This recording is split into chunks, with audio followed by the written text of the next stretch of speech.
No princípio, o vazio e o silêncio absoluto dominavam o cosmos. O tempo ainda não havia começado e a Terra era apenas um abismo informe, coberto por trevas profundas. Mas, sobre as águas silenciosas, algo se movia. O Espírito de Deus pairava, aguardando o momento exato para iniciar a criação. E então, a voz ecoou pela eternidade: haja luz. Subitamente, um brilho cortou a escuridão. A luz tomou forma, dissipando as trevas e revelando um novo princípio. Deus contemplou a luz e viu que era boa. Assim, ele separou a luz das trevas, chamando a luz de dia e as trevas de noite. O primeiro dia havia nascido, mas a criação ainda não estava completa. O mundo continuava coberto por água sem limites. Então, Deus ordenou: haja uma expansão que separe as águas. E assim, o firmamento se ergueu como um domo celestial, estendendo-se sobre a criação. Aos céus, Deus deu seu nome, e o ciclo do segundo dia chegou ao fim. Ainda coberta pelas águas, a terra aguardava o toque de Deus. Ele ordenou que as águas se reúnam num só lugar e que a terra seca apareça. Assim, a terra se revelou, e Deus a chamou de terra, enquanto o mar passou a ser chamado de mares. E viu que era bom. No terceiro dia, Deus fez a terra brotar árvores frondosas, vinhas e campos verdes, repletos de ervas e sementes. O vento soprava entre as folhas, os ramos se dobravam sob o peso dos frutos. A terra, antes estéril, agora transbordava de vida. E assim, o terceiro dia chegou ao fim. No quarto dia, Deus voltou seu olhar para os céus. A luz que brilhava até então precisava de ordem. Assim, ele colocou grandes luminares no firmamento, o maior para governar o dia e o menor para governar a noite. Incontáveis estrelas surgiram, marcando estações, dias e anos. O quarto dia estava completo. O silêncio das águas foi quebrado no quinto dia, quando as criaturas marinhas começaram a surgir e as aves tomaram o céu. Deus abençoou essas criaturas e ordenou que se multiplicassem, enchendo as águas e os céus. A criação avançava, mas ainda faltava algo. Então, Deus criou os animais, o gado e as feras selvagens, e viu que tudo era bom. Mas o coração de Deus ainda ansiava por algo mais. Ele queria criar um ser à sua imagem e semelhança. Façamos o homem, disse ele, para que governe sobre todas as coisas criadas. Do pó da terra, Deus formou o homem. Não era apenas mais uma criatura, mas o reflexo do Criador. Ele abençoou o homem e a mulher, dando-lhes domínio sobre a terra, os peixes dos mares, as aves dos céus e tudo o que se movia. Deus plantou um jardim, um paraíso no coração da terra, o Jardim do Éden. No centro do jardim, Deus colocou duas árvores, a árvore da vida e a árvore do conhecimento do bem e do mal. E deu ao homem o mandamento de não comer do fruto da segunda árvore, pois no dia em que o fizesse, morreria. Deus olhou para tudo o que havia feito e viu que era muito bom. No sexto dia, a criação estava completa, mas o homem estava só. Deus fez o homem cair em um sono profundo, tomou uma de suas costelas e com ela formou a mulher. Quando o homem acordou e a viu, exclamou: "Esta é osso dos meus ossos, carne da minha carne." O homem e a mulher foram criados para serem um só, para caminhar juntos no paraíso, sem medo, sem vergonha, sem maldade. Estavam nus, mas a inocência os envolvia como um manto. A criação estava perfeita, mas o jardim do Éden guardava segredos. A serpente, astuta e silenciosa, aproximou-se da mulher. Ela questionou: "É verdade que Deus disse que vocês não podem comer de nenhuma árvore do jardim?" A mulher respondeu: "Podemos comer de todas, exceto da árvore do conhecimento do bem e do mal, pois se o fizermos, morreremos." Mas a serpente, sorrindo, disse: "Certamente não morrerão. Deus sabe que ao comerem, seus olhos se abrirão e vocês serão como ele, conhecendo o bem e o mal. Ela tomou o fruto e o levou até os lábios, o primeiro sabor da desobediência tocando sua boca. Ela estendeu o fruto ao homem, que sem questionar, comeu também. Imediatamente, seus olhos se abriram, mas não para uma revelação gloriosa. Eles viram a vergonha, perceberam que estavam nus e apressadamente tentaram cobrir-se com folhas de figueira. Mas nenhuma folha poderia esconder o que haviam feito. Quando o som dos passos de Deus ecoou pelo jardim, eles se esconderam, tentando fugir do Criador. Deus os chamou. Adão, onde estás? O homem, tremendo, respondeu: ouvi tua voz no jardim e tive medo, pois estava nu. A dor da desobediência era profunda, e Deus perguntou: quem te mostrou que estavas nu? Comeste da árvore da qual te ordenei que não comesses?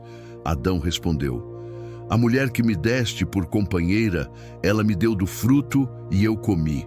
Deus se voltou para a mulher. O que foi que fizeste? Ela respondeu: a serpente me enganou e eu comi. Então Deus pronunciou o juízo. A serpente, ele disse: por causa do que fizeste, serás maldita entre todos os animais. Comerás pó todos os dias da tua vida. Porém inimizade entre ti e a mulher, entre tua descendência e a dela. A mulher, Deus disse: multiplicarei grandemente tua dor na concepção. Com sofrimento darás à luz filhos, e teu desejo será para teu marido, e ele te governará. Ao homem Deus disse: porque deste ouvidos à voz de tua mulher, e comeste da árvore que te ordenei que não comesses, maldita será a terra por tua causa. Com sofrimento comerás dela todos os dias da tua vida, até que voltes ao pó, pois do pó foste formado. O paraíso já não era mais lar. Deus fez túnicas de pele para cobrir sua nudez, mas o sangue foi derramado para cobrir a vergonha do homem. Ele então disse: o homem agora conhece o bem e o mal. Se estender sua mão e comer da árvore da vida, viverá para sempre. E assim, a porta do Éden foi fechada. Deus colocou querubins e uma espada flamejante para impedir o retorno. O homem e a mulher saíram com o vento frio soprando e a luz dourada do paraíso ficando para trás. A história da criação continuava, mas agora em um mundo marcado pela queda. O pecado havia entrado, mas com ele a promessa de um futuro redentor ainda brilhava, distante, mas firme na promessa de Deus. A queda e o início da história humana. O homem e a mulher, agora exilados do Éden, começaram sua jornada fora do paraíso. A terra, marcada pela queda, começou a florescer com a multiplicação da humanidade. O primeiro filho de Adão e Eva, Caim, tornou-se lavrador, enquanto Abel, seu irmão, se tornou pastor. Ambos apresentaram ofertas ao Senhor, mas Deus se agradou da oferta de Abel e não da de Caim. Invejoso e furioso, Caim, dominado pelo pecado, levou Abel para o campo e o matou, cometendo o primeiro homicídio da história. Deus chamou Caim e perguntou: onde está Abel, teu irmão? Caim respondeu friamente: não sei, sou eu o guardador do meu irmão? Mas Deus sabia o que ele havia feito e declarou: o sangue de teu irmão clama a mim da terra. Caim foi amaldiçoado e forçado a viver como fugitivo, vagando pela terra. Enquanto isso, Eva, apesar da tragédia, concebeu outro filho, Sete. Por meio de Sete, a linhagem da promessa de Deus continuou, e os homens começaram a invocar o nome do Senhor. As gerações seguintes, como Enos, Cainã, Mahalalel e Jared, continuaram a espalhar a humanidade, mas a corrupção e o pecado estavam sempre presentes. Enoque, no entanto, era diferente. Ele andava com Deus e, ao contrário de seus antepassados, não experimentou a morte. Deus o tomou para si, e Enoque desapareceu da terra, sendo levado por Deus. A promessa de uma descendência fiel ainda estava viva, e foi em Noé que a esperança de um novo começo repousaria. O dilúvio e a aliança com Noé. O mundo havia se corrompido profundamente, e Deus viu que a maldade humana havia se espalhado por toda a terra. A violência dominava, e o Senhor, arrependido de ter criado o homem, decidiu destruir toda a carne, poupando apenas Noé e sua família. Noé, porém, encontrou graça aos olhos de Deus, pois andava com ele. Deus revelou a Noé seu plano de juízo e lhe deu as instruções para construir uma arca, que deveria abrigar ele, sua esposa, seus filhos e suas esposas, além de um par de cada animal, para preservar a vida. Noé obedeceu sem hesitar, apesar da incredulidade dos outros, e construiu a arca conforme as instruções de Deus. Quando a arca estava pronta, as águas começaram a subir e o grande dilúvio cobriu a terra, destruindo tudo o que não estava na arca. Durante 40 dias e 40 noites, a chuva não cessou, e as águas dominaram a terra até que todas as montanhas foram cobertas. O mundo conhecido foi completamente apagado, e apenas a arca flutuava sobre o caos. Mas, ao final de 150 dias, as águas começaram a recuar. Noé e sua família, com os animais, esperaram pacientemente dentro da arca até que, finalmente, a terra seca apareceu.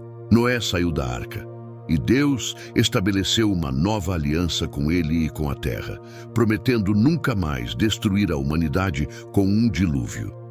O arco-íris tornou-se o sinal dessa promessa, lembrando a todos da misericórdia de Deus. O recomeço e a confusão das línguas. A humanidade se multiplicou novamente a partir dos filhos de Noé, Sem, Cão e Jafé. Porém, os homens, novamente movidos pelo orgulho e desejo de se exaltar, decidiram construir uma torre que chegasse aos céus. A cidade de Babel surgiu, e sua torre se erguia como um símbolo da soberba humana. Deus, então, desceu e confundiu as línguas dos homens, fazendo com que não pudessem mais se entender. Eles foram espalhados por toda a terra, e a torre nunca foi concluída. O orgulho e a tentativa de desafiar a ordem divina fracassaram, e a humanidade, mais uma vez, se dividiu. A promessa a Abraão. Em Ur dos Caldeus, um homem comum chamado Abrão recebeu um chamado de Deus. «Sai da tua terra, da tua parentela, e vai para a terra que te mostrarei», disse o Senhor. Sem saber para onde estava indo, mas confiando em Deus, Abrão obedeceu. Deus fez uma promessa a Abrão, dizendo-lhe: «Fareis de ti uma grande nação, e todas as famílias da terra serão abençoadas por meio de ti». Abrão seguiu o caminho que Deus lhe indicou, chegando à terra de Canaã. Deus lhe disse que aquela terra seria dada à sua descendência, e embora ele e sua esposa Sara ainda não tivessem filhos, a promessa de Deus era firme. A jornada de Abrão foi marcada por desafios, mas ele permaneceu fiel. Em sua velhice, quando Sara já não podia ter filhos, Deus apareceu novamente e prometeu que eles teriam um filho, o qual seria chamado Isaque. Embora fosse impossível para um homem de 100 anos e uma mulher de 90 conceber, Abraão creu na promessa de Deus, e com a ajuda divina, Sara deu à luz Isaque, a quem Deus estabeleceu como o herdeiro da aliança. O sacrifício de Isaque e a confirmação da promessa. Deus testou a fé de Abraão, pedindo-lhe que sacrificasse seu filho Isaque. Abraão, obedecendo sem hesitar, subiu ao monte Moriá com Isaque. No momento em que estava prestes a sacrificar seu filho, Deus interveio e forneceu um cordeiro como substituto. A fé de Abraão foi confirmada, e Deus reiterou sua promessa de que sua descendência seria tão numerosa quanto as estrelas do céu e a areia da praia. Abraão e Sara viveram longos anos, e Abraão morreu em paz, sabendo que a promessa de Deus estava em processo de cumprimento. Seus filhos e netos continuaram a jornada, com a aliança divina sendo passada de geração em geração. A história de Gênesis termina com a confirmação de que o plano de Deus para a humanidade estava apenas começando e que, através da linhagem de Abraão, uma grande nação seria formada.